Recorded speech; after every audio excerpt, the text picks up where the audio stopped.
Mr. Speaker, there is a cultural and religious cleansing sweeping across the Middle East. ISIS has made it clear that there is no compromise on religion.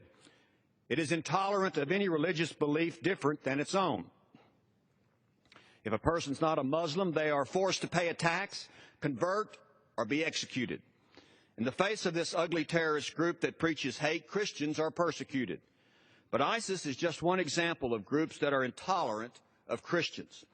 Egypt is a hotbed of persecution of Coptic Christians.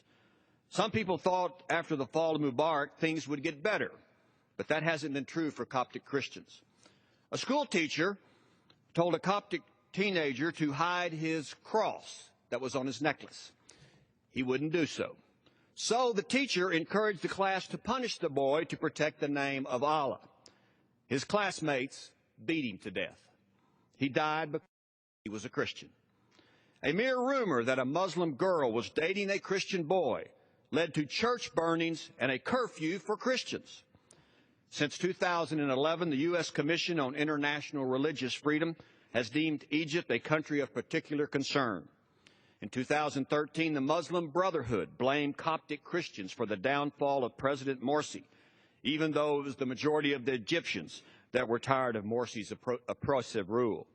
So Muslim mobs battered their way into a church south of Cairo, tore down the cross, and torched the building. After they looted the church, they set the church on fire with Molotov cocktails and gasoline. And when they left, they spray-painted a nearby wall with the words, "Egypt is Islamic." In all, over 40 Christian churches were destroyed or damaged in Egypt. Like the Nazi marking of Jewish homes, black X's are painted on Christian stores so attackers know which shops to target.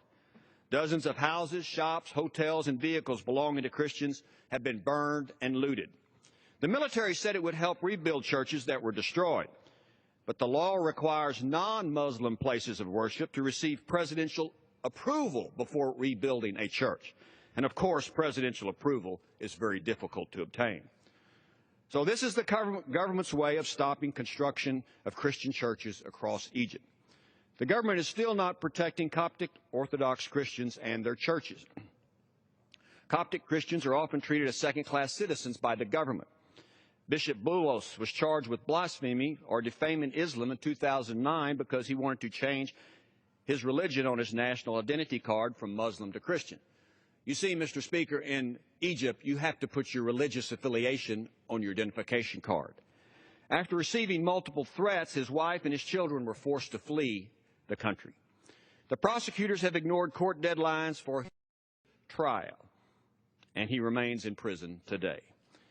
President al-Sisi has staked his legacy on the fight against terrorism, ISIS, and the Muslim Brotherhood. Ensuring human rights for Christians must be given the same priority. 4 years after the so-called Arab Spring, attacks against Christians have not stopped. In February, 21 Egypt Coptic Christians were beheaded by ISIS. The brutal mass murder was filmed in a 5-minute, highly produced video and disseminated by ISIS propaganda arm. When their relatives got permission from the president of Egypt to build a church in the memory of the martyrs, they were attacked by rock-throwing radical mobs. Coptic Christians just want to be left alone and worship and exercise their religion. They want to be able to gather on Sunday without fearing the church they are in will be bombed or burned. They want to live in peace without having to hide from radical, intolerant mobs ready to attack them. These are not unreasonable requests. They are basic freedoms. Our ally, Egypt, must do a better job of protecting all religious groups. Religious freedom is a human right we guarantee in our First Amendment. And, Mr. Speaker, it is the first right of the 5 rights mentioned in the First Amendment. That placement is not accidental. The right to practice one's religion is a basic human right. Egypt should protect all religious groups, including Coptic Christians, from religious cleansing. And that's just the way it is.